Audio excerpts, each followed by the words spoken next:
আমার বিয়ের আসরে আমার সামনেই আমার হবু স্বামী তার প্রাক্তন প্রেমিকার হাত ধরে দাঁড়িয়ে আছে। এই মুহূর্তে আমার কেমন প্রতিক্রিয়া দেখানো উচিত আমি তা ভেবে উঠতে পারছি না। শরীরটা অসাড় হয়ে আসতেই শরীরের ভার ছেড়ে দিলাম চেয়ারের উপর।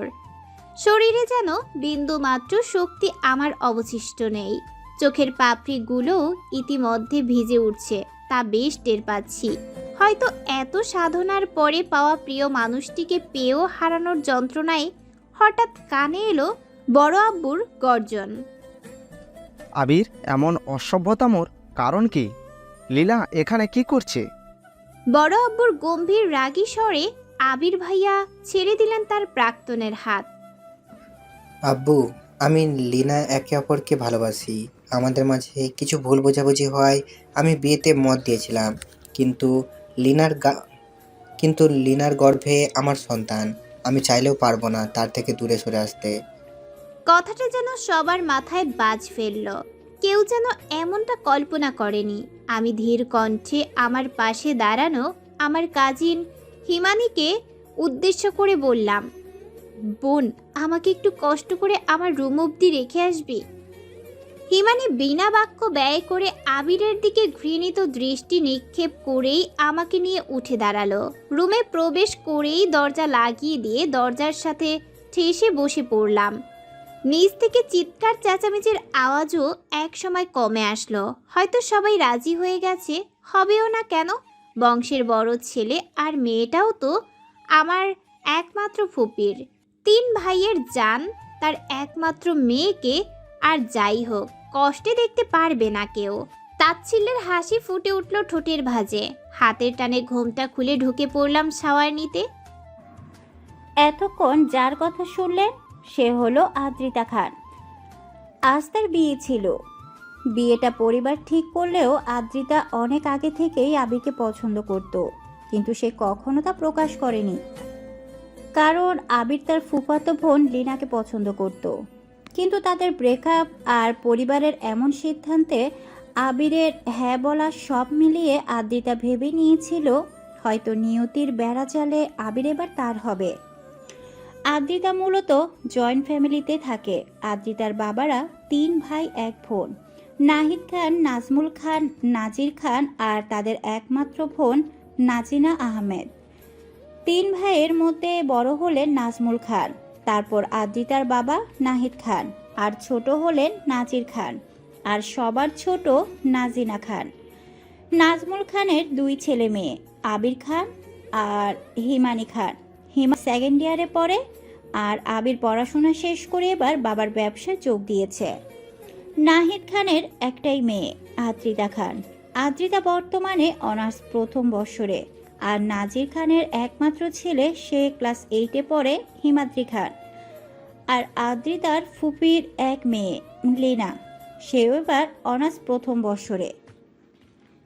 এলোকেশ ছড়িয়ে এলোমেলো হয়ে বসে পড়ল বিছানায়। পাশে থাকা ড্রয়ার থেকে ঘুমের ওষুধ 2টা হাতে নিয়েই পানি দিয়ে গিলে ফেলল। কারণ সে জানে একটু পরেই তার মার বাবা তার দরজার কাছে এসে হাজির হবে। আদ্রিতা এই মুহূর্তে চাচ্ছে না তাদেরকে ফেস করতে, কারণ আদ্রিতার বাবা কতটা বোন পাগল আর নিজের মেয়ের থেকে বোনকে বেশি ভালোবাসে সেটাও তার অজানা নয়। কিন্তু সে জানে না তার জীবনের নতুন ঝড় সম্বন্ধে। ঘুমের ওষুধের ইফেক্ট আদ্রিতার ঘুম ভাঙতে ভাঙতে 11টা বেজে গেল। ঘুমের চোখে ফ্রেশ হয়ে নিচে নামতেই চোখ পড়ল নবদম্পতির দিকে আর বাকিদের হাস্যোজ্জ্বল মুখের দিকে। আদ্রিতার ভেতর থেকে বেরিয়ে এলো তপ্ত দীর্ঘশ্বাস। ধীর পায়ে হেঁটে ডাইনিং টেবিলে বসতে নিলেই কেউ একজন তার হাত ধরে টেনে সামনে দাঁড় করিয়ে সজোরে থাপ্পড় বসিয়ে দিল। আদ্রিতার সামনে তাকিয়ে অবাক হয়ে যায়। স্বয়ং তার জন্মদাত্রী মা দাঁড়িয়ে আছে, চোখে মুখে ঘৃণার রাগ স্পষ্ট। আদ্রিতা কিছু বলার আগে মিসেস রেনু পুনরায় আদ্রিতার গালে থাপ্পড় মেরে দিলেন। আদ্রিতা হতভম্ব হয়ে দাঁড়িয়ে রইল। আদ্রিতার কানে এলো তার মায়ের কর্কশ বাণী। আদ্রিতা কিছু না বুঝেই তাকিয়ে রইল। কেমন নির্লজ্জ মেয়ে তুই, হ্যাঁ? লজ্জা করলো না আমাদের মাথা নিচু করতে? কিভাবে পারলি আমাদের সম্মান ডুবাতে? ছি, তোর মতো মেয়ে থাকার চেয়ে আমি নিঃসন্তানই ভালো ছিলাম। মরে যেতে পারলি না? তাকিয়ে রয়েছে। তার কিছুক্ষণের মাঝেই তিনি নিজেই ফোন বের করে তার দিকে ধরলেন। ফোনের স্ক্রিনের দিকে তাকাতেই তার চোখ লজ্জায় নিচু হয়ে গেল। ফোনের পর্দায় স্পষ্ট জ্বলজ্বল করছে তার আর এক ছেলের অন্তরঙ্গ মুহূর্ত। কাল লিনা আমাদের এই ছবি না দেখালে জানতেও পারতাম না। এতদিন আমি এক দুশ্চরিত্রাকে নিজের আঁচলে রেখে বড় করেছিলাম। তো আদ্রিতা শান্ত দৃষ্টিতে তাকালো লিনার দিকে। লিনা বাঁকা একটা হাসি দিয়ে ফল খাওয়ায় মন দিল। আদ্রিতা এবার চোখ ঘুরিয়ে নিজের আব্বুকে খুঁজতে লাগলো, আর পেয়েও গেল। তিনি এক কোণায় দাঁড়িয়ে আছে, মাথা নিচু করে। আদি তার মায়ের সামনে থেকে সরে তার আব্বুর সামনে দাঁড়াতেই নাহিদ খান চোখ তুললেন। আব্বু, আমি জানি হয়তো তুমিও আমাকে বাকিদের মতোই ভাবছো, কিন্তু বিশ্বাস করো আব্বু, তোমার প্রিন্সেস কখনোই তোমার সম্মানহানি করবে না। তোমার চোখ নিচু হবে এমন কাজ করার আগেই আমার মৃত্যু কামনা করি আব্বু। এই ঘরে উপস্থিত সবাই আমার ব্যাপারে কি ভাবলো তাতে আমার কিছু যায় আসে না আব্বু, কিন্তু তোমার চোখে ঘৃণা আমার সক্ষমতার বাহিরে। লিনা, মিথ্যা বলবে না। আদ্রিতা অবাক চোখে তাকালো নিজের বাবা মা আর পরিবারের দিকে। মুহূর্তের মধ্যে যেন চেনা পরিবারটা অচেনা ঠেকলো। যেখানে নিজের বাবা মায়ের বিশ্বাস এত আবছা, সেখানে অন্য কারোর বিশ্বাস আদৌ কিছু আসে যায়। সে জানতো তার বাবা তার ফুপু আর তার মেয়েকে একটু বেশি ভালোবাসে, কিন্তু নিজের মেয়ের উপরে তিনি অন্য কাউকে রাখবেন কখনোই ভাবিনি। আদ্রিতা আর কিছু না বলে বেরিয়ে যেতে নিলেই আদ্রিতার হাত ধরে ফেলে আদ্রির বড় আম্মু। হিমানি আদ্রির অপর হাত ধরে বলল,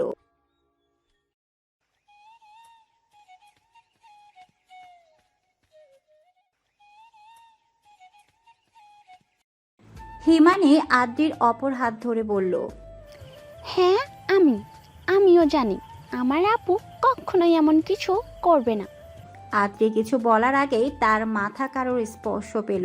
মাথা তুলে দেখলো তার বড় আব্বু। আমার মা কেমন তা আমরা জানি।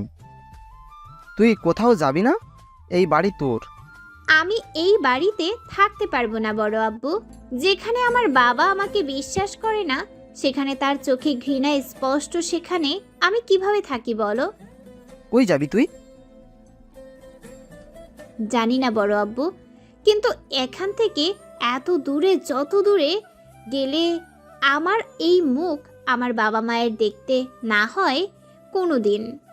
কেউ কিছু বলার আগেই আদ্রি বলে উঠে, তোমাদের আমার কসম লাগে, না আমার পিছনে আসবা, না আমাকে আটকাবা, আর না তো খোঁজার চেষ্টা করবা। কাউকে কিছু আর বলতে না দিয়ে বেরিয়ে পড়ল। রাস্তায় পা রাখতেই আকাশ ভেঙে গড়াতে লাগলো ঝুম বৃষ্টি। হবেলাই বৃষ্টিতে ঝাপসা চোখে হাঁটতে শুরু করলো অজানা পথে। সে জানে না এখান থেকে কই যাবে, কোথায় যাবে। রাতে খালি পেটে ঘুমের ওষুধ, সকালে এত সপের প্রেশার আদ্রিতার দ্বারা বহন করা সম্ভব হলো না। চোখ দুটো বুঝে আসার আগেই চোখের সামনে পড়ল সাদা গাড়ি, তার দিকে ধেয়ে আসছে। আদ্রিতা নিজের মৃত্যুর নিকটে ভেবেই চোখ জোড়া বুঝে নিল। চোখ মেলে তাকাতেই দৃষ্টি পড়ল আমার অচেনা এক রুমের দিকে।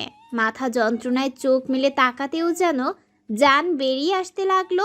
অনেক কষ্টে চোখ মেলে তাকাতেই বুঝলাম এটা হসপিটাল। পাশেই একজন নার্স স্যালাইন ফুরিয়ে যাওয়ায় নতুন করে লাগিয়ে দিচ্ছে। আমি অনেক কষ্টে বলে উঠলাম, নার্স, এক গ্লাস পানি হবে? আদ্রিতার আওয়াজ পেতেই নার্স স্যালাইন লাগিয়ে তাকে পানি পান করিয়ে দিল। এখন কেমন লাগছে আপনার? এখন আগের থেকে কিছুটা বেটার ফিল করছি। আমি সিনিয়র ডাক্তারদের ডাকছি, আপনি রেস্ট করুন। নার্স চলে যেতে নিলেই পেছন থেকে ডেকে উঠল আদ্রিতা। আমাকে এখানে কারা নিয়ে এসেছেন? আমাদের হসপিটালের একজন সিনিয়র ডক্টর আপনাকে 7 দিন আগে নিয়ে এসেছিলেন। তিনি এখানে মাসে একবার করেই আসেন। কথাটা বলেই নার্স চলে গেলেন সেখান থেকে। আদ্রিতা অবাক হয়ে পড়ে রইল বিছানায়। 7টা দিন পার হয়ে গেছে, সে কল্পনাও করতে পারছে না। চোখ বেয়ে না চাইতেও অশ্রুকণা বেরিয়ে এলো। চোখের সামনে ভেসে উঠল তার মায়ের বলা কথাগুলো। আবিরের আচরণ, লিনার বিশ্বাসঘাতকতা। তাকে যতটা আঘাত দেয়নি তার চেয়ে দ্বিগুণ আঘাত তার বাবা মা দিয়েছে তাকে। সিলিংয়ের দিকে তাকিয়ে ফুঁপিয়ে কেঁদে উঠল। কেন এমন করলে আল্লাহ আমার সাথে? আমি তো কখনো কারো ক্ষতি চাইনি। তুমি তো জানো আমি কিভাবে আমার আব্বু আম্মুর সম্মানহানি করতে পারি। আম্মু একবারও বিশ্বাস করলো না আমাকে। আমাকে নাই বা বিশ্বাস করলো, কিন্তু নিজের দেওয়া শিক্ষাকে বিশ্বাস করলে খুব কি ক্ষতি হয়ে যেত? হঠাৎ দরজা খোলার আওয়াজে কান্নারত ঝাপসা চোখ নিয়েই তাকালো।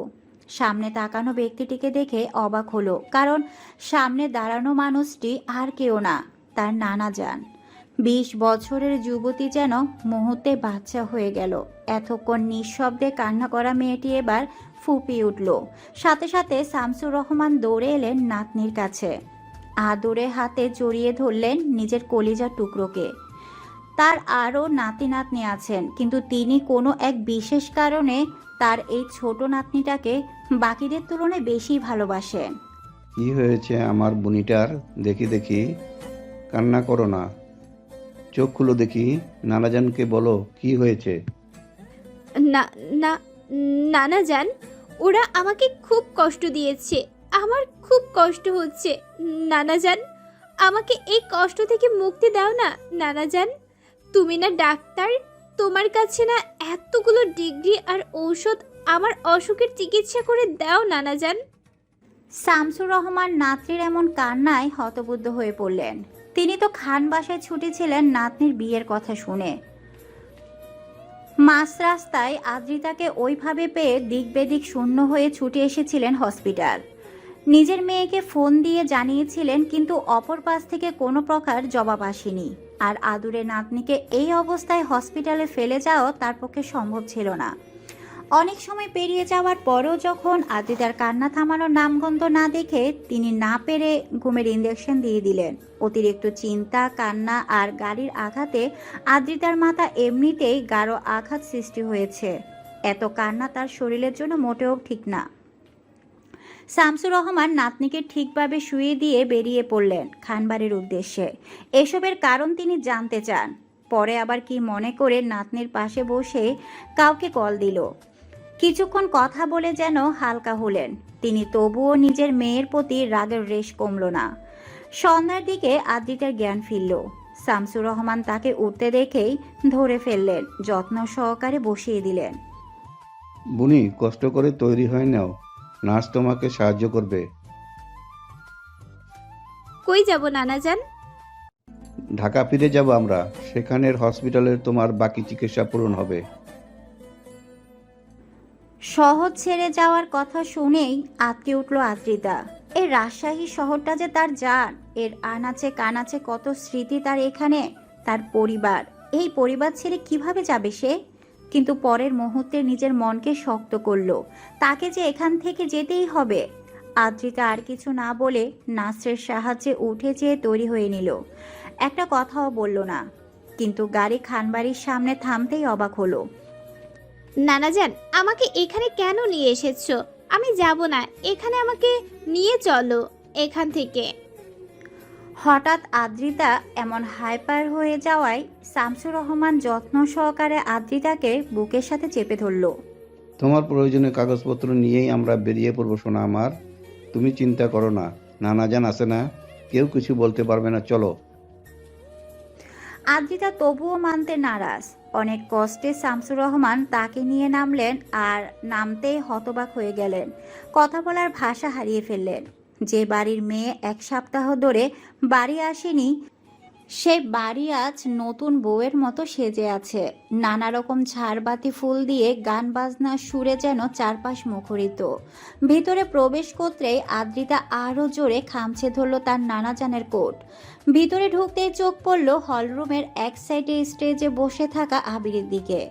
সোনালি পাঞ্জাবি থাকা সুদর্শন যুবককে দেখে পুনরায় আদ্রিতার চোখ জোড়া থমকে গেল, ভারী হয়ে আসলো, আঁখি পড়ল।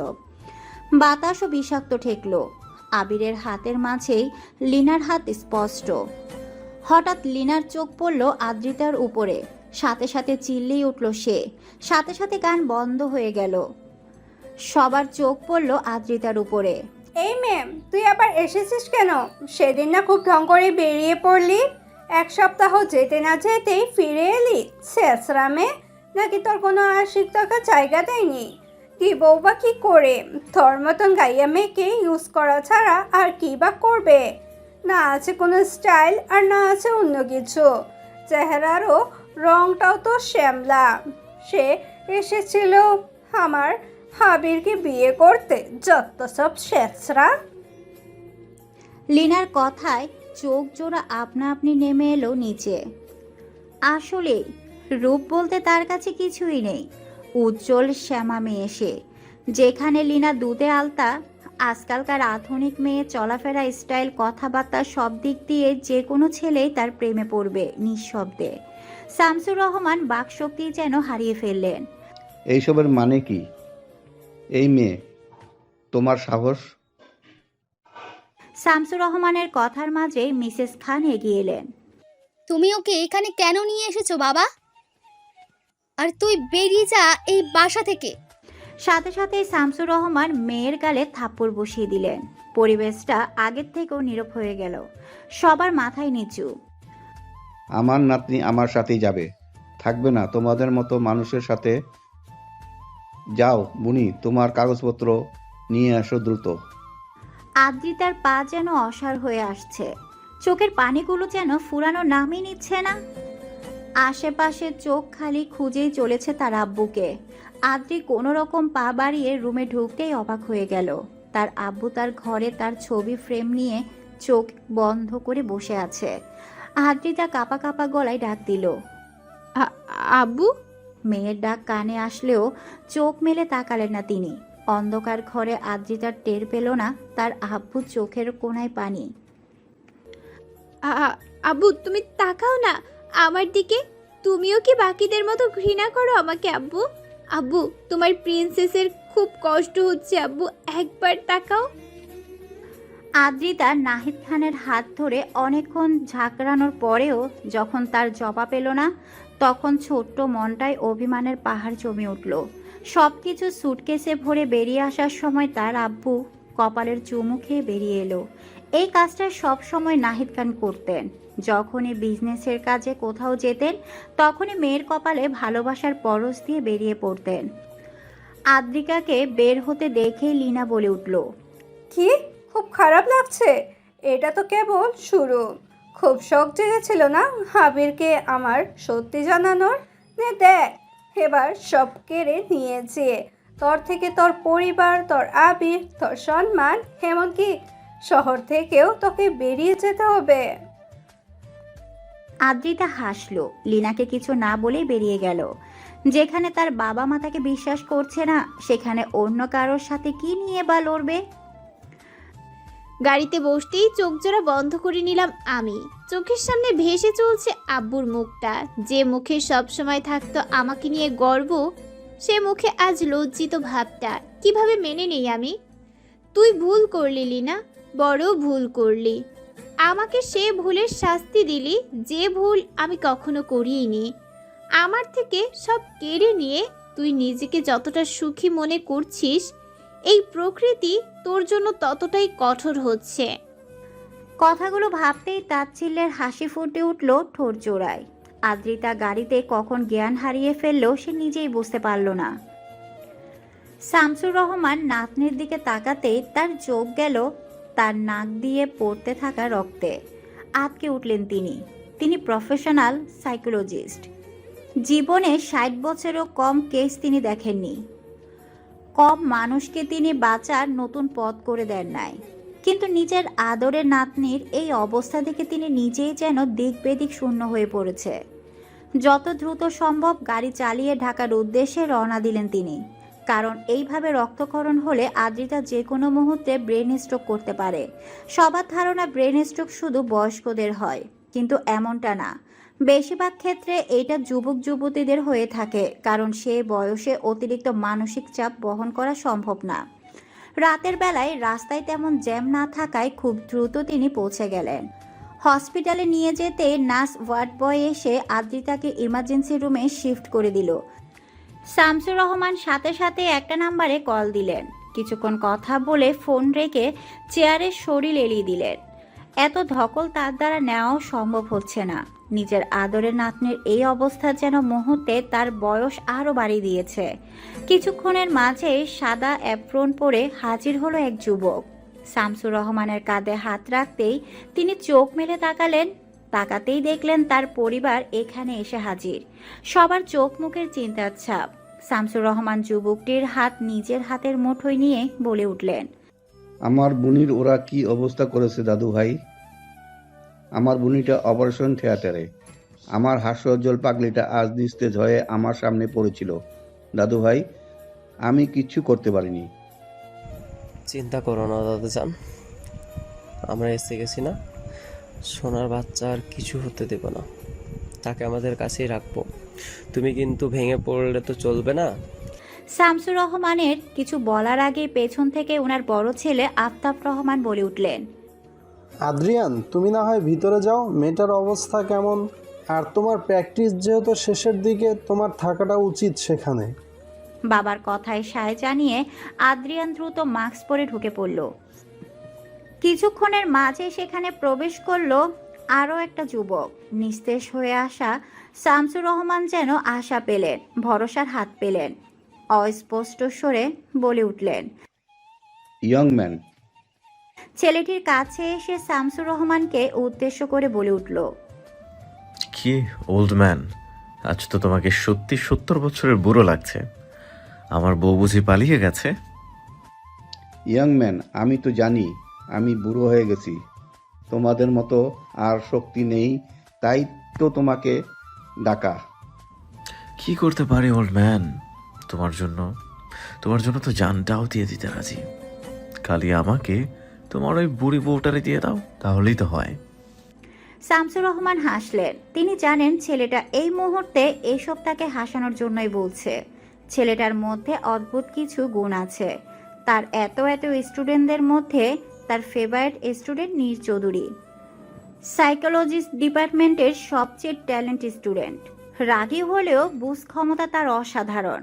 আর 1 বছরের প্র্যাকটিস শেষ করলে সেও সাইকোলজিস্ট হয়ে যাবে। শামসুর রহমান তার দায়ভার তার এই স্টুডেন্টে দিবে বলেই ঠিক করেছে। তার আগেই নীরকে দিতে হবে সবচেয়ে কঠিন পরীক্ষা।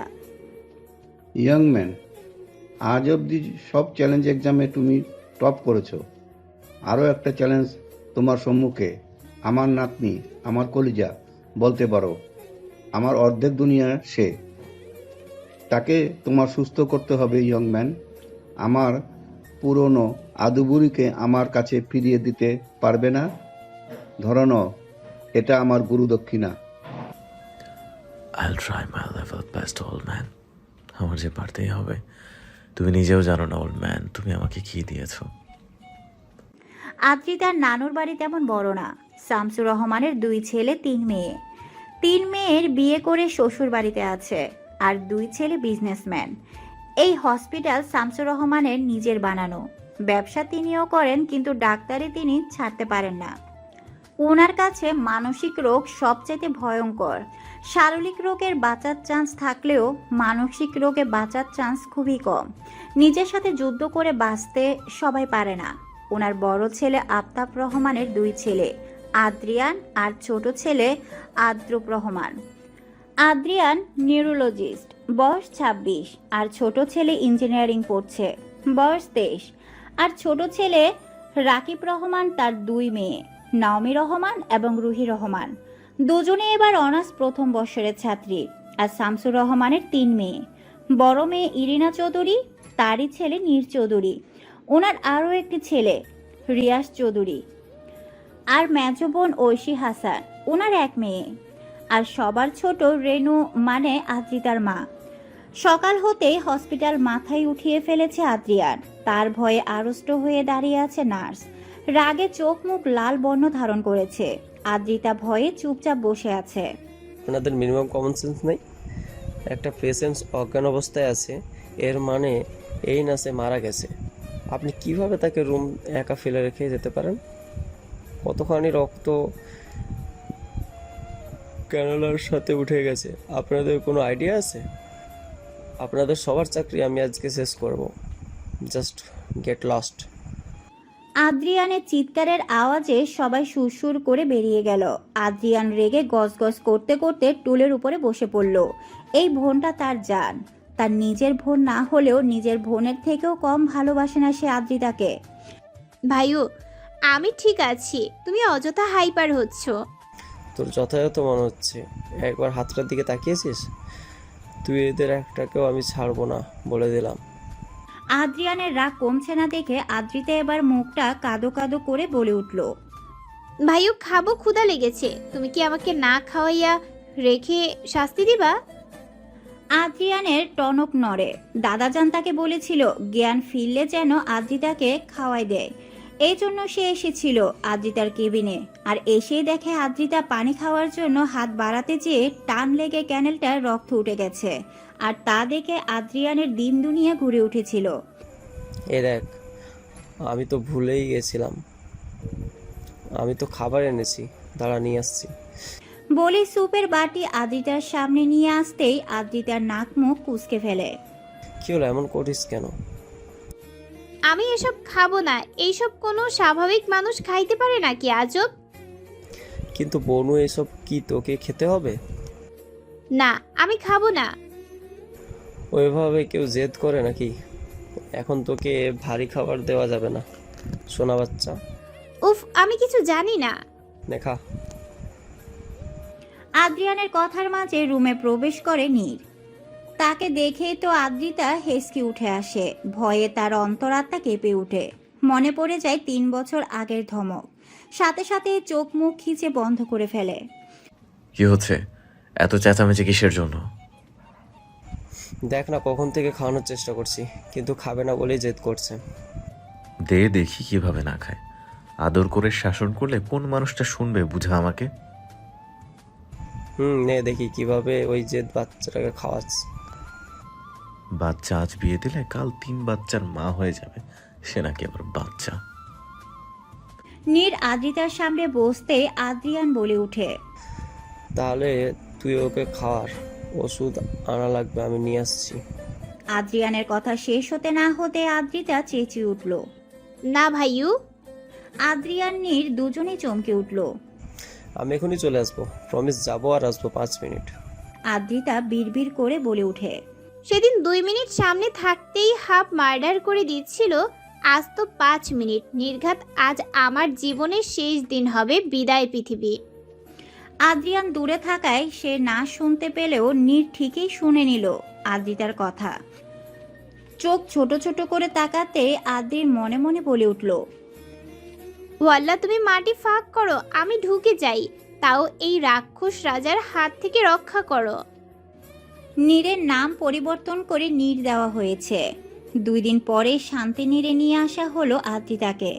বাড়িতে আসতেই আদ্রিতার 2 মামি মামা খালারা সাদরে বরণ করে নিল নিজের আদরের ছোট পরীকে। খালাদের দিকে তাকাতেই চোখ জোড়ায় পানি চলে এলো আদ্রিতার। মনে পড়ে গেল মায়ের বলা কটু কথা, দুশ্চরিত্রা শব্দটা কানে বাজতে লাগলো। মাথার যন্ত্রণা বাড়তে নিলেই পেছন থেকে পুরুষালী গম্ভীর কণ্ঠ কানে এলো, এখানে কারো এত শক্তি হয়নি যে 80 কেজির আটার বস্তাকে কোলে নিয়ে ভেতরে প্রবেশ করবে। আটার বস্তাকে নিজেকে নিয়ে যেতে হবে। নীরের কথায় সবাই হেসে উঠল। আদ্রিতা গাল ফুলাতেই তার 2 মামে 2 দিক থেকে এসে জড়িয়ে নিলেন। মার দিব, আর একবার যদি আমাদের সোনামাকে মোটা বলেছিস তো। দেখে তো মনে হয় খাওয়া দাওয়াই করে না। ওদের কথা শুনে নীর ভেঙচি কেটে বলে উঠে, হ্যাঁ, খাই না তাতেই এমন। খাইলে না জানি কতটা হইত।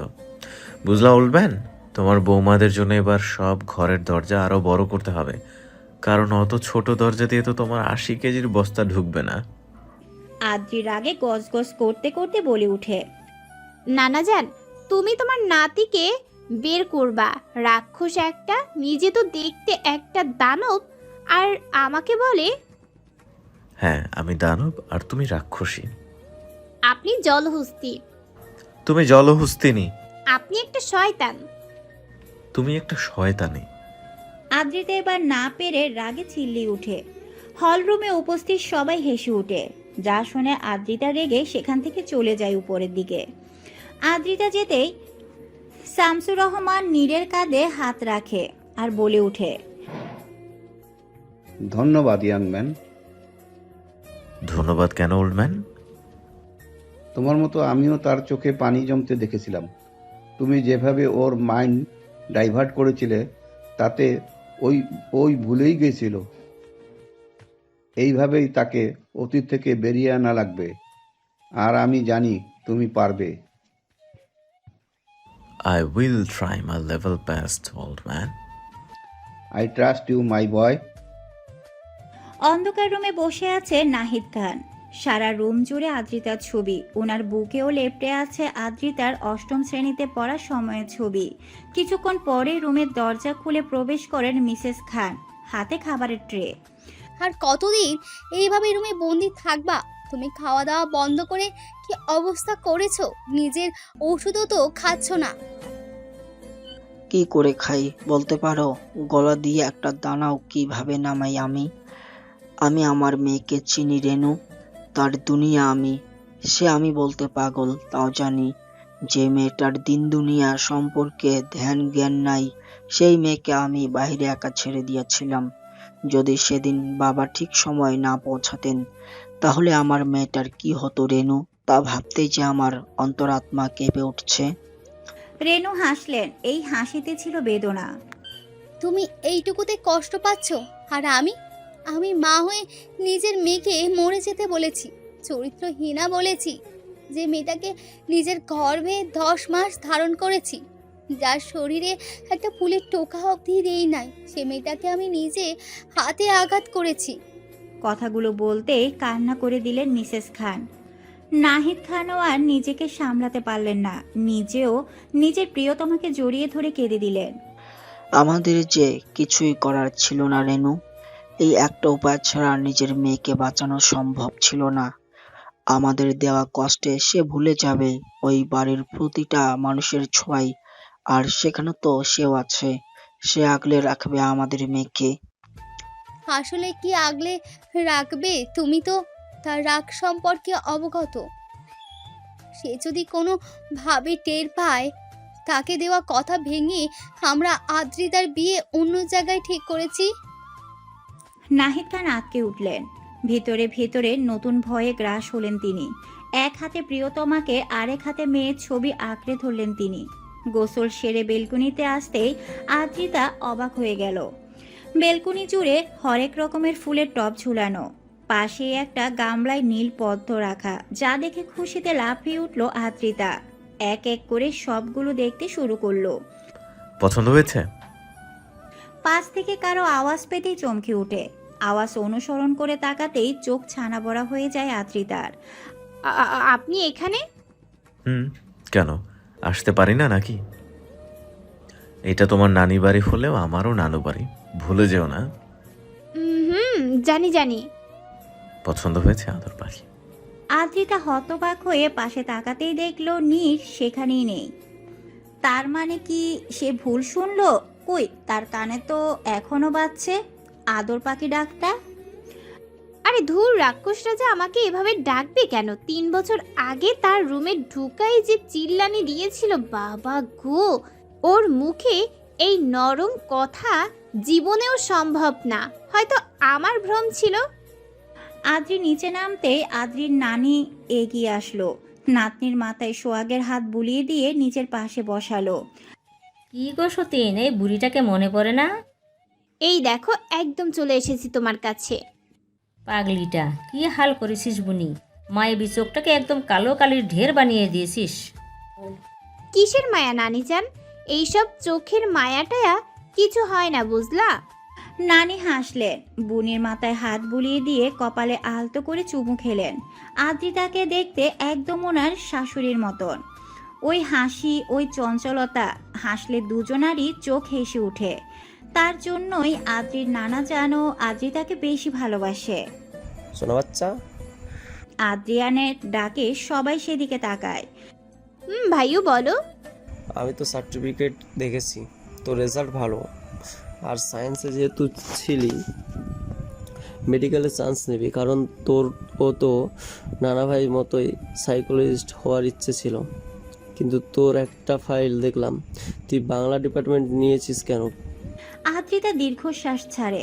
চোখের সামনে ভেসে ওঠে রেজাল্টের পরের দিনের কথা। প্রতিবারের মতোই সেবারও আদ্রিতা গোল্ডেন প্লাস পেয়েও পাশ করেছিল, কিন্তু লিনার রেজাল্ট প্রতিবারের মতোই এই মাইনাস পেয়েছিল, যার কারণে দুই পরীক্ষার রেজাল্ট মিলেও ভালো কিছু আশা করা যেত না। তবু দুজনেরই মেডিকেলের জন্য প্রিপারেশন নিচ্ছিল। মেডিকেল কলেজে আদ্রিতার চান্স হলেও লিনারটা হয়নি। লিনা সেদিন কুমিরের কান্না করে সবার মন বদলে দিয়েছিল। তখন লিনার মা বলে ওঠেন, দেখ ভাইয়া, একই পরিবারের দুই মেয়ে, একজন ভালো কিছু করবে আরেকজন খারাপ, এতে আমার মেয়েটা কষ্ট পাবে। আদ্রিতাকে বলে ওকেও জেনারেল সাবজেক্টে পড়তে বল, এতে আমার মেয়েটা কষ্ট পাবে না। সেদিন লিনার আম্মুর কথা সবাই মেনে নিয়েছিল। আদ্রিতাকেও তাদের পরিচিত এক কলেজে বাংলা ডিপার্টমেন্টে ভর্তি করিয়ে দিয়েছিল। আদ্রিতা চুপচাপ বোনের জন্য সব মেনে নিয়েছিল, কিন্তু সেই বোন তার পেছনে এভাবে ছুরি চালান করবে সে কখনো কল্পনাও করতে পারেনি। আদ্রিয়ানের ডাকে অতীত থেকে বেরিয়ে আসে আদ্রি। কিরে, বাংলা নিয়ে পড়বি? না, কাল আমি ওকে নিয়ে আমাদের মেডিকেল দিনের কাছে যাব। তাদের সাথে কথা আমার আগেই বলে রাখা আছে। কাল তার মৌখিক কিছু পরীক্ষা হবে, আর সেটাতে উত্তীর্ণ হলেই হয়ে যাবে। এত সব কবে কখন করলি? হসপিটাল থাকা অবস্থায় সব করে রেখেছি আমি। বাহ ভাই বাহ, তুই তো সুপার ফাস্ট। তোর মতো লেট লটিফ হলে তো হতোই কাজ। শপিং মলের সামনে দাঁড়িয়ে আছে নীর আদ্রিতা। নীরের পাশে গাল ফুলিয়ে দাঁড়িয়ে আছে আদ্রিতা। এক প্রকার টেনে হিসড়ে নীরের সাথে সবাই পাঠিয়েছে তাকে এখানে। আদ্রিতা মনে মনে বলে উঠল, বুঝি না সবাই আমাকে এই রাক্ষস রাজার সাথে একা একা কেন পাঠায়, বুঝি না। এদের কি আমার প্রতি দয়া মায়া নাই? নিষ্ঠুর বুড়াবুড়ি। শপিং মলের ভিতরে ঢুকতে নীর তাকে নিয়ে মেয়েদের সেকশনে রেখে বেরিয়ে এলো, কারণ সেখানে মেয়েদের ভিড় বেশি। সেজন্য নীর তাকে ওইখানে রেখে সারের দিকে চলে গেল। আদ্রিতার ড্রেস পছন্দ করছিল, তখনই তার চোখ পড়ে পুতুলের শরীরে জড়ানো একটা গোল্ড ড্রেস। সাধারণ, কিন্তু সৌন্দর্যটা একটু বেশি ফুটে উঠেছে তাতে করা সাদা পুঁতির কাজের জন্য। শুভ্র রঙের জামাটাতে শুভ্র পুঁতি যেন ড্রেসটার মান আরও বাড়িয়ে দিয়েছে।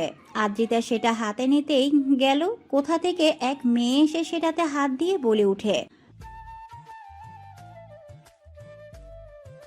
আদ্রিতা ড্রেসটা রেখে আসতে নিলে সেলসম্যান বলে উঠে, সরি ম্যাম, এই ড্রেসটা ওনার জন্য অলরেডি বুকিং হয়ে গেছে। আদ্রিতাকে দেখিয়ে মেয়েটার সাথে সাথে চেঁচিয়ে উঠে,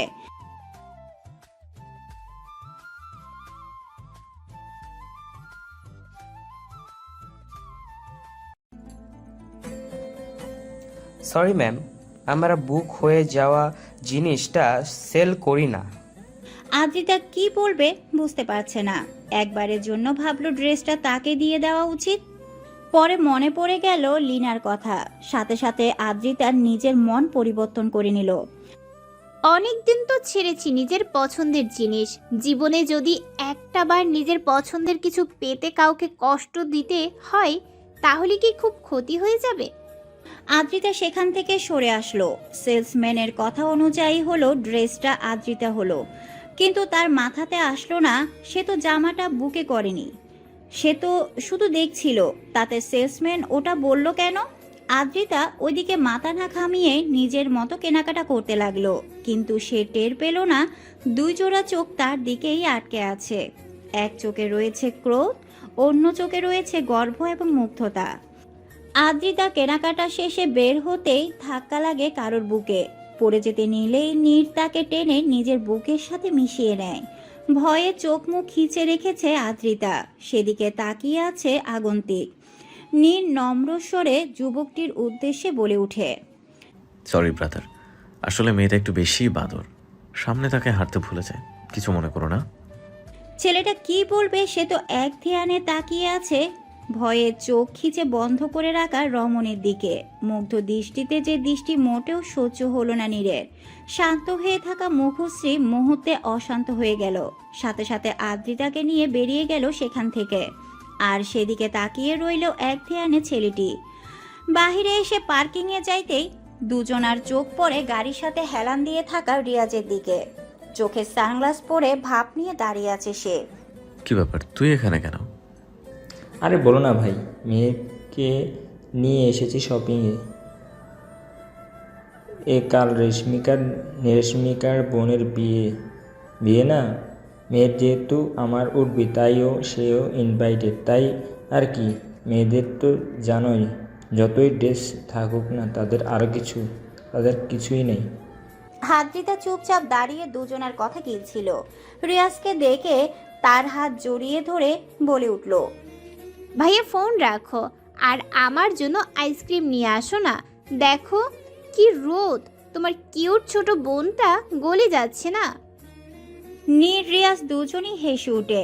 রিয়াজ আদ্রিতার গাল টেনে দিয়ে আইসক্রিম নিতে চলে যায়। আদ্রিতা গাড়িতে হেলান দিয়ে দাঁড়াতেই নীরের পুরুষালে 2 হাত বাঁধনে আবদ্ধ হয়ে যায়। আইসক্রিম খাওয়া তো আমাকে বলা যেত না? একে তো নীর তার এত কাছে, তার উপরে তার দিকে ঝুঁকে যাওয়ায় নীরের গরম নিঃশ্বাস এসে পড়ছে আদ্রিতার মুখ জুড়ে। আদ্রিতা তো কাঁদো কাঁদো অবস্থা। দেখুন, একটু দূরে সরে দাঁড়ান। কেন, কি সমস্যা? আমার অস্বস্তি হচ্ছে। আমি আসলে অস্বস্তি আর আবিরের ছোঁয়ায় স্বস্তি পেতে, তাই না? তার হওয়ার জন্যই তাই তো এত মরিয়া হয়ে থাকতে। নীর আদ্রিতাকে ছেড়ে দূরে দাঁড়িয়ে কথাটা বলায় আদ্রিতা শুনতে পেল না, কিন্তু ঠিকই বুঝলো নীর কিছু একটা বলেছে। নির্ঘাত আমাকে মেরে ফেলার প্ল্যানিং করছে। তাকায় আছে যেভাবে মনে হচ্ছে এই মুহূর্তে টুপ করে গিলে খাবে আমাকে। রাক্ষস রাজা নীর চৌধুরী। আদ্রিতা এসব উদ্ভট কথা কানে আসলেও নীর রিয়েক্ট করলো না। তার মাথায় আগুন জ্বলছে। কি এমন আছে ওই আবিরের মাঝে? কি কারণে সে তাকে নয় আবিরকে ভালোবাসে? এত কিছুর পরেও তার চোখে মুখে নীরের জন্য অস্বস্তি আর আবিরের জন্য ভালোবাসা। কথাটা ভাবতেই তাচ্ছিলের একটা হাসি দিয়ে ড্রাইভিং সিটে বসে পড়ে। হ্যাঁ, নীর সবটাই জানে। আদ্রিতা আবিরের প্রতি অনুভূতি, তাদের বিয়ে। কিন্তু শামসুর রহমান সবাইকে শুধু জানিয়েছিল বিয়ের পরের দিনের কথা। সিটে মাথা এলিয়ে দেয়, চোখ জোড়া বন্ধ করে ভাবতে থাকে 3 বছর আগের কথা, অতীত। নীর তখন তার নানির বাসাতেই থাকতো, কারণ শামসুর রহমানের আন্ডারে সে শিখতে চাইতো। প্রতিটি পদক্ষেপ পর্যবেক্ষণ করাই ছিল তার লক্ষ্য। কিন্তু পড়াশোনার পাশাপাশি রাজনৈতিক কাজেও জড়িয়েছিল সে। সেখানে কিছু গ্যাঞ্জামের কারণে নীর সেদিন প্রচণ্ড রেগেছিল। অনেক কষ্টে নিজের রাগ সামলে নিলেও সে রাগ শেষ হয়নি সম্পূর্ণরূপে। এদিকে প্রায় 2 বছর পরে আদ্রিতা এসেছিল তার নানির বাড়ি। আদরে হওয়া আদ্রিতা আসা মানে বাড়িতে ঈদ পরিবেশ তৈরি হয়ে যেত। আদ্রিতা মনের সুখে মামির সাথে রান্না দেখছিল। সেই মুহূর্তে ছোট্ট মামি কফি হাতে আদ্রিতাকে ধরিয়ে দিল। আদ্রিতা সেটা নিজের ভেবে ঠোঁট ছোঁয়াতেই ছোট মামি নিষেধ করে ওঠে। আহা শোনা মা, তোকে আমি অন্য কফি করে দিচ্ছি, তুই এটা একটু নীরকে দিয়ে আয়। ছেলেটা রেগে বাসায় ঢুকলো। মাথা শান্ত হয়েছে নাকি? আর এই কফি তুই খেতেও পারবি না, কড়া করে চিনি ছাড়া বানানো। ছোট মামির কথা শেষ হতেই মুখের আকার বিকৃত করে ফেলে আদ্রিতা। কেউ কিভাবে চিনি ছাড়া কফি খায় বুঝতে পারে না। চিনি খাবে না তো মুখ তো রাগি রাগি হবেই। চিনি ছাড়া মানুষ থাকে কেমনে? আদ্রিতা কফি হাতে নিয়ে রওনা নিল নীরের রুমে। কিন্তু বেচারি নিজের মাঝেই এতটা মত্ত ছিল যে বিনা নক করে নীরের রুমে প্রবেশ করে। নীর কেবল ওয়াশরুম থেকে গোসল সেরে বেরিয়েছে। আদ্রিতাকে নক না করে ভেতরে ঢুকতে দেখেই রেগে যায়। কিন্তু সেদিকে কি আদ্রিতার কোনো ধ্যান আছে? সে তো মগ্ন। নীরের রুম দেখতে সাদা নীল মিশ্রণের বড় আকারের। রুমটি নীর নিজের হাতেই সাজিয়েছিল। নীলের মাঝে সাদাটা দারুণ ফুটে উঠেছে। এদিক ওদিক তাকাতে নীলের সাথে ধাক্কা খেতেই হাতের গরম কফি পড়ে যায় নীলের বুকে। লোমহীন বুকটার সাথে সাথে জ্বলে ওঠে। দেবের আকার রাগটা আবারও যেন মাথা চাড়া দিয়ে ওঠে। এই মেয়ে, একটা নিম্নমানের কমন সেন্স নাই? হ্যাঁ, কারো ঘরে ঢোকার আগে নক করে ঢুকতে হয়, সেটাও কি জানা নেই তোমার? আদ্রিতা ভয়ে চোখ মুখ খিচে বন্ধ করে ফেলে। আদ্রিতার এই ভয় মাখা চেহারার সাথে সাথে গলে যায় নীর। রাগ মিটে কখন মুগ্ধতা গ্রাস করে ভেবেই পায় না। 24 বছর পেরিয়ে কিভাবে সেদিন নীরে পড়েছিল এক বাচ্চা মেয়ের ভয় মিশ্রিত শ্যামলা মুখের প্রেমে, সে নিজেও টের পায়নি। আর এদিকে বোকা আদ্রিতা নীরের হাতের বাঁধন ঢিল হতেই ছুটে পালিয়ে যায়, কিন্তু পেছনে ফিরে একবারও দেখে না নীরের চোখে থাকা মুগ্ধতা, ভালোবাসা। দেখলে হয়তো সেদিন তার পায়ের কদম এত দ্রুত গতিতে ছুটতো না। নীরের ভাবনার মাঝে আদ্রিতার চিৎকার কানে ভেসে ওঠে। সাথে সাথে নীরের অতীত থেকে বেরিয়ে তাড়াতাড়ি গাড়ি থেকে বেরিয়ে তাকাতেই রেগে আগুন হয়ে যায়। নীর গাড়ি থেকে বের হতেই তার চোখ পড়ে আদ্রিতার পেছনে একটা বিলাই দৌড়াচ্ছে, আর সেটা দেখে আদ্রিতা চিল্লাচিল্লি করছে, এক প্রকার লাফাচ্ছে বলা চলে। নীর রাগ করবে নাকি হাসবে ভেবে কুল পাচ্ছে না, কারণ এই মুহূর্তে আদ্রিতাকে দেখে কেউ বলবে না সে 20 বছরের কোনো যুবতী মেয়ে, বরং তাকে দেখে যে কেউই বলবে 13 কিংবা 14 বছরের একটা বাচ্চা মেয়ে। নীর দেখেই আদ্রিতা দৌড়ে তার পেছনে দাঁড়িয়ে পড়ে, তার শার্ট খামচে ধরে, যেন তার সামনে গুন্ডাদের দল, আর তাদের ভয়ে আদ্রিতা নীরের পেছনে আশ্রয় নিয়েছে। এদিকে আদ্রিতা হালকা বড় নখের থাবায় নীরের পিঠ দেবে গেছে ইতিমধ্যে, তবুও নীরের হেলদোল নেই, মুখে ব্যথার লেশমাত্র আভাসও নেই, না আছে বিরক্তি। এতক্ষণ আদ্রিতার জন্য জন্ম নেওয়া সকল অভিমান, অভিযোগ যেন এক নিমিষেই পালিয়ে গেল বাতাসের সাথে। প্লিজ ওটাকে সরান, আমার ভয় করে। আজ অবধি কাউকে দেখেছো বিড়াল দেখে ভয় পেয়ে সামনে আসো? না না, আঁচড় দিবে। একবার দিয়েছিল, 8টা ইনজেকশন দিয়েছিল, জানেন আব্বুকে কত না করলাম, তাও দিল। আপনি ওটাকে সরান। আরো গভীরভাবে নীরের শার্ট খামচে ধরে রাখে। বিলাই এবার আদ্রিতার পায়ের সামনে বসে পড়ে।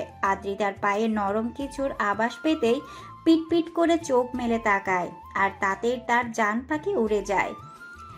এক চিৎকারে নীরের কাঁধে নীর সহ আশেপাশের মানুষও হতভম্ব হয়ে যায়। একটা মানুষ বিলাই দেখে যে জমের মতো ভয় পেতে পারে, তা আদ্রিতাকে না দেখলে হয়তো কেউ বুঝতেই পারে না। নীর আর কোনো উপায় না পেয়ে কাঁধে নিয়ে গাড়ির রুফে বসিয়ে দেয়। ওপেন ইউর আইজ, বিড়াল নাই চলে গেছে। আদ্রিতা এবার তাকিয়ে দেখে সত্যি সত্যি বিলাই রাস্তার দিকে দৌড় দিয়েছে। এবার আশেপাশে তাকাতেই হকচকিয়ে যায়, কারণ প্রায় সবার চোখ তাদের দিকে। এবার আদ্রিতার মাথায় আসে সে এতক্ষণ কি করেছে, লজ্জায় নিজে লাল হয়ে যায়। ইস, কি কাণ্ডই না করলাম, রাক্ষস রাজা নির্ঘাত ক্ষেপে বোম হয়ে আছে। এবার আমার কল্লা হারানো থেকে যে কেউ বাঁচাতে পারবে না, আমি 100% নিশ্চিত। এই বেড়া কখনো বলে আমাকে বুড়িগঙ্গা নদীতে ডুবাবে। আদ্রিতা ভয়ে ভয়ে নীরের দিকে তাকাতেই তার চোখ আটকে যায় নীরের ধূসর বর্ণের চোখের দিকে। নীরের চোখ তখনও তার দিকে স্তব্ধ। আদ্রিতা নীরের দিকে ভালো করে খেয়াল করে আজ এই প্রথম। আদ্রিতা মনে মনে বলে ওঠে, দুধে আলতা লোকটি যেন বিদেশি আর হবেও না কেন, বড় খালা আর খালু তারাও যে এমনই, একদম নানুজানের মতো। অতিরিক্ত রোদের তাপে ফর্সা মুখটা কেমন লালচে হয়ে গেছে, যার তার সৌন্দর্য কমানোর বদলে বাড়িয়ে দিচ্ছে কয়েক গুণ। লম্বাই হবে 6 ফুটের কাছাকাছি, বা তার চেয়ে 1-2 ইঞ্চি কম বেশি। গালে হালকা দাড়ি, মনে হয় কিছুদিন আগেই কাটিয়েছে। থুতনির পাশে কেমন একটা কাটা দাগ। আদ্রিতা এসব ভাবতে ভাবতে কখন নীরের কাটা দাগের দিকে হাত বাড়িয়ে দেয়, নিজেও টের পায় না। এদিকে নীর নিজেও আদ্রিতার দিকে তাকায়, সেও টের পায় না। হঠাৎ দুজনার ধ্যান ভাঙে রিয়াজের ডাকে। বনু, এই নে তোর আইসক্রিম, এবার চল বাসায় যায়, অনেক গরম। মেহের কই? কই আর থাকবে, শপিং করেছে তার বান্ধবীদের সাথে। তো তুই ওকে রেখে চলে যাবি ইডিয়ট। এটা কিন্তু ঠিক না, আমি বড় হয়েছি, তুমি এভাবে সবার সামনে আমাকে হ্যারাস করতে পারো না। সাথে সাথে নীর আরেকটা থাপ্পড় বসাই দেয়। আদ্রিতা নিচে নেমে ভয়ে দাঁড়ায়।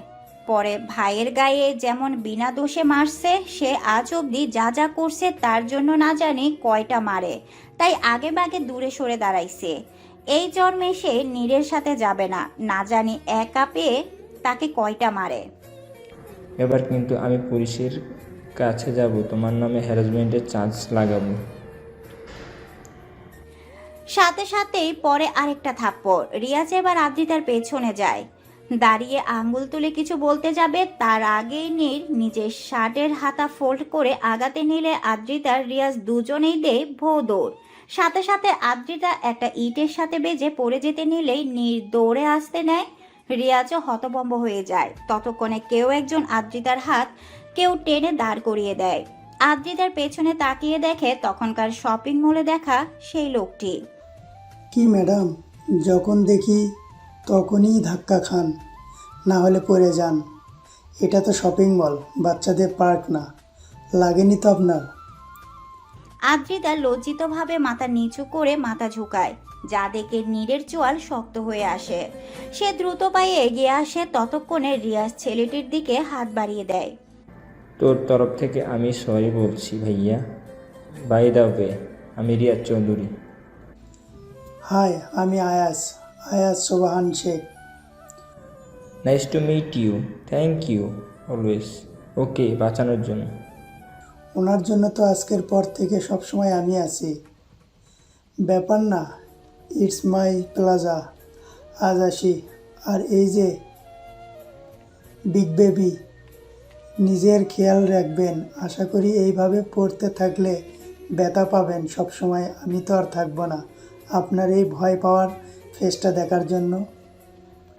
চিন্তা করবেন না মিস্টার আয়াজ, আমি আছি, আপনাকে প্রয়োজন পড়বে না। আজকেও তো ছিলেন মিস্টার, নামটা তো আপনার জানাই হলো না। যাই হোক, আজকেও তো ছিলেন, তাও তো বাঁচাতে পারলেন না। পারিনি বা পারবো না এমনটা নয় মিস্টার আয়াজ। সে ব্যথা পেলে ওষুধ লাগাবো আমি, দরকার পড়লে ব্যথা দিব আমি, আর বাঁচাবো আমি। তার ভয়, তার হাসি, তার কান্না, তার নিচু মুখ, সব আমার বিষয়। দেখা যাবে, আবার দেখা হবে। See you soon. কথাটা বলে আয়াস চলে গেল। নীর রেগে আদ্রিতার হাত ধরে টেনে নিয়ে গেল গাড়ির দিকে। আদ্রিতার হাতটা যেভাবে নীর রেগে ধরে আছে তাতে আদ্রিতার মনে হচ্ছে তার হাড্ডি এই মুহূর্তে ভেঙে গুড়িয়ে যাবে। আহ, কি করছেন? লাগছে তো আমার। নীর আদ্রিতাকে নিয়ে গাড়িতে ধাক্কা দিয়ে পেছনের সিটে এক প্রকার ছুঁড়ে ফেলে দিয়ে নিজেও ড্রাইভিং সিটে বসে গাড়ি চালাতে শুরু করে। কিছু দূর যেতেই গাড়ি থামিয়ে পেছনের সিটে যেয়ে বসে আদ্রিতাকে নিচের দিকে ঘুরায়। আদ্রিতা ব্যথা হয়ে আসা হাতটা পুনরায় চেপে ধরায় আদ্রিতা পুনরায় কুকড়িয়ে ওঠে। ব্যথা লাগে তাই না? আমারও ব্যথা লাগে। কেন তুই ওর সামনে ভয় পাবি? কেন তুই মাথা নিচু করবি বল আমাকে? তোর দায়িত্ব আমার। তোর ব্যথা, তোর লজ্জা, তোর হাসি, তোর কান্না, সব কিছুর দায়িত্ব এ আমি বাদে আর কারো না। কথাটা মাথায় গেঁথে রাখ। এই জীবনে আমি মরি বা বাঁচি, আমার নিঃশ্বাস চলুক বা না চলুক, আমার হাত পা সক্ষম থাক বা না থাক, আমি এই দেশে থাকি বা না থাকি, তোর প্রতিটা নিঃশ্বাস শুধু আমার জন্য। আদ্রিতা এবার রেগে যায়। মানে কি? আমার হাত ছাড়ুন।